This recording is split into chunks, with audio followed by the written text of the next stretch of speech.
Hello दोस्तों। गौतम अडानी दुनिया के तीसरे सबसे अमीर इंसान, एलन मस्क, जेफ बेजोस के बाद अगर और किसी का नाम था तो वो गौतम अडानी का था। जो इंसान कभी अपने एक्सपोनेंशियल ग्रोथ के लिए जाना जाता था, आज वो न्यूज में है अपने कंपनी के गिरते हुए शेयर प्राइस की वजह से। ऐसा क्यों हुआ और क्या इससे रिलेटेड जो अभी न्यूज में चल रही है वो हमारे यूपीएससी के लिए इंपॉर्टेंट है? कौन कौन सा टॉपिक हमारे यूपीएससी में उसमें से आ सकता है, आज हम बस इतना ही डिस्कस करेंगे। बाकी ये न्यूज़ को चलते रहने दीजिए। वो अडानी जी भी अपना प्रेस कॉन्फ्रेंस करके बताएंगे। हिंडनबर्ग कंपनी में जो छपी रिपोर्ट है उसमें भी जो नाथन अंकल को करना है वो अपना करेंगे। ठीक है, हमारे लिए जो इंपॉर्टेंट है वो है ये जो क्या नाम है, शॉर्ट सेलिंग। अब ये शॉर्ट सेलिंग क्यों है? देखिए, जो हिंडनबर्ग कंपनी है ना, वो एक शॉर्ट सेलर कंपनी है। ये कंपनी बड़ी चालाक है भाई साहब। ये काम क्या करती है, ये ना किसी भी कंपनी में पहले रिसर्च करेगी। ठीक है, रिसर्च करके सब कुछ पता कर लेगी कि वो कंपनी कितने घाटे में है, वो कंपनी का कितना प्रॉफिट हो रहा है, वो कंपनी क्या इससे पहले किसी तरह के किसी लफड़े में फंसी भी है या क्या हुआ है, कुछ भी सब कुछ पता करके वो रखती है। ठीक है, और वो करती है शॉर्ट सेलिंग। ठीक है, तो चलिए पहले समझते हैं कि शॉर्ट सेलिंग क्या है। अब आप इसको ऐसे समझिए कि माहिष्मती नाम का एक कंपनी है। ठीक है, माहिष्मती नाम के कंपनी में बाहुबली के पास माहिष्मती नाम के कंपनी का, जिसका कि एक शेयर का प्राइस 50 रुपया है, उसके पास 10 शेयर है। ठीक है, 500 रुपए के शेयर हैं माहिष्मती कंपनी के बाहुबली के पास। ठीक है, अब भल्लाल देव क्या करता है, भल्लाल देव जाता है बाहुबली के पास और बोलता है देखो भैया ऐसा है, ठीक है, तुम जो अपना ये 50 रुपए का जो 10 शेयर है 500 रुपए का, ये हमको थोड़े दिन के लिए उधार पे दे दो। क्योंकि वो उसका ब्रोकर था तो बोला कि ठीक है चलो, ये उसको उधार पे ले लेता है। अब ये क्या करता है माहिष्मती के शेयर के साथ भल्लाल देव, ये जाता है और जो सेतुपति है, ठीक है, उसका टिक टिक टिक टिक टिक सेतुपति को जाके बेच देता है। ठीक है, सेतुपति को जाके बेच दिया, 50 रुपए का 10 शेयर 500 रुपए में बेच दिया उसने। ठीक है, अब क्या करता है, इसको पता था माहिष्मती का कंपनी का सारा राज क्या था, ये माहिष्मती कंपनी का राज उजागर कर देता है।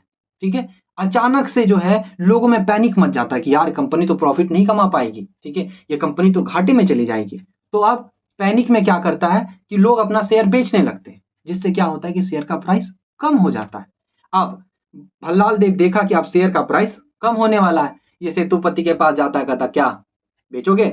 कहा भाई 25 रुपया में ही ले ले यार, 10 का 10 शेयर। बोला कि ठीक है लाओ, 25 रुपया में 10 शेयर ले लिया, 250 रुपया आ गए इसके पास। ठीक है, पहले तो 500 रुपया तो था ही, उसमें से 250 तो ले लिया और जिसका शेयर उधारी लिया था बाहुबली को जाके दे दिया कि लो भैया तुम्हारा अपना शेयर तुम रखो, हमरे पास 250 रुपया हमारा फायदा हो गया बिना कुछ किए हुए। तो ये था भैया शॉर्ट सेलिंग। समझ आया? इसमें सबसे पहले हम लोग क्या करते हैं, ब्रोकर से शेयर उधार में लेते हैं, उस शेयर को जाके ओपन मार्केट में बेच देते हैं, फिर कंपनी के बारे में अफवाह फैलाते हैं, कंपनी का प्राइस, शेयर का प्राइस कम होता है और फिर हम लोग जाके जिसको बेचे थे उससे जाके ले लेते हैं। ठीक है, और उसके बाद जो जिसका उधारी लिए थे उसको दे दिए और इस दोनों के बीच जो है हमको बच गया, फायदा मिला। ठीक है, हमको फुल फायदा। हिंडनबर्ग ने भी सेम किया अडानी के साथ और बहुत ही प्लान तरीके से किया है। ठीक है, देखिए अब हिंडनबर्ग का जो भी था, जो हमारे एग्जाम से रिलेटेड था, शॉर्ट सेलिंग हम समझ चुके हैं। ठीक है, दूसरा हमारे एग्जाम से रिलेटेड ये हो सकता है कि सेबी के बारे में। क्यों? क्योंकि भैया शेयर मार्केट का बात चल रहा है, तो जो शेयर मार्केट के रेगुलेटर हैं आपको उसके बारे में तो पता होना ही चाहिए। ठीक है, तो आप उसके बारे में पता कर लिए कि आप देखो सीधा कोई भी गूगल करो और कहीं से भी देख सकते हो, मुन्नाल सर भी पढ़ाते हैं कि कौन से एक्ट के अंदर बना स्टैट्यूटरी बॉडी है, इसमें ये चेयरमैन अभी फर्स्ट एक वुमेन चेयरमैन बनी है। ठीक है, उसका नाम मैं देख लेता हूँ, मधावी पूरी है। ठीक है, तो सेबी के बारे में भी आप अच्छे से देख लीजिएगा। फिर दूसरा जो है एफपीओ। ठीक है, एफपीओ मतलब कि फर्दर पब्लिक ऑफर है शायद, वो भी लॉन्च करने वाले थे गौतम अडानी जी। ठीक है, तो वो क्या होता है वो भी देख लीजिएगा। उसके बाद हिंडनबर्ग ने कुछ ऐसे एलिगेशंस लगाए कि गौतम अडानी ने मॉरिशस में अपनी कुछ सेल्स कंपनी बनाई और उसके थ्रू ना अपने कंपनी में फॉरेन पोर्टफोलियो इन्वेस्टमेंट भेजा। ठीक है, तो ऐसे कुछ कुछ एलिगेशंस भी लगाए।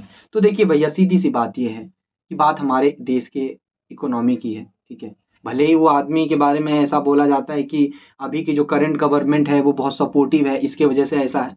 तो ये तो पॉलिटिकल डिबेट है, पॉलिटिकल लोगों को करने दीजिए। हमें बस जितना समझना था, हमें पॉलिटिकली डिबेट में नहीं पड़ना, ठीक है। वो कंपनी डील कर रही है उनसे, वो प्रेस कॉन्फ्रेंस रिलीज कर रहे हैं, उन्होंने 400 या 500 पेज का अपना जवाब भी भेजा हिंडनबर्ग कंपनी को। फिर अडानी अंकल खुद आए थे, वीडियो में कुछ कुछ कहा उन्होंने, ठीक है। तो जो हम लोगों के लिए जो था बस इतना ही है, कुछ कुछ टॉपिक्स हम लोगों को हमेशा अपने बैकवर्ड लिंकेज में जोड़ के रखना है। अब हम लोग ये समझ चुके हैं शॉर्ट सेलिंग क्या है, ठीक है। दूसरा हम लोग ये भी समझ चुके हैं सेबी मार्केट के बारे में हम लोगों को पढ़ के जाना, अच्छे से पढ़ के जाना, ठीक है। कुछ भी न्यूज में आ सकता है, ठीक है। उसके बाद ये एफपीओ क्या होता है, आईपीओ क्या होता है, कैसे कोई कंपनी अपना शेयर लॉन्च करती है, ये भी देख लीजिएगा। ओवरऑल आप शेयर मार्केट एक बार पढ़ लीजिए, ठीक है। उसके बाद सेल कंपनियों के बारे में पढ़ लेना चाहिए। तो इससे ना हम लोगों को क्या होगा कि जो बैकवर्ड लिंकेज है हम लोग उस टॉपिक को पकड़ के पढ़ सकते हैं, ठीक है। सो आई होप आपको ये समझ आया होगा, ठीक है। और अगर बताने में कोई गलती वलती हो गई हो तो क्षमा चाहते हैं।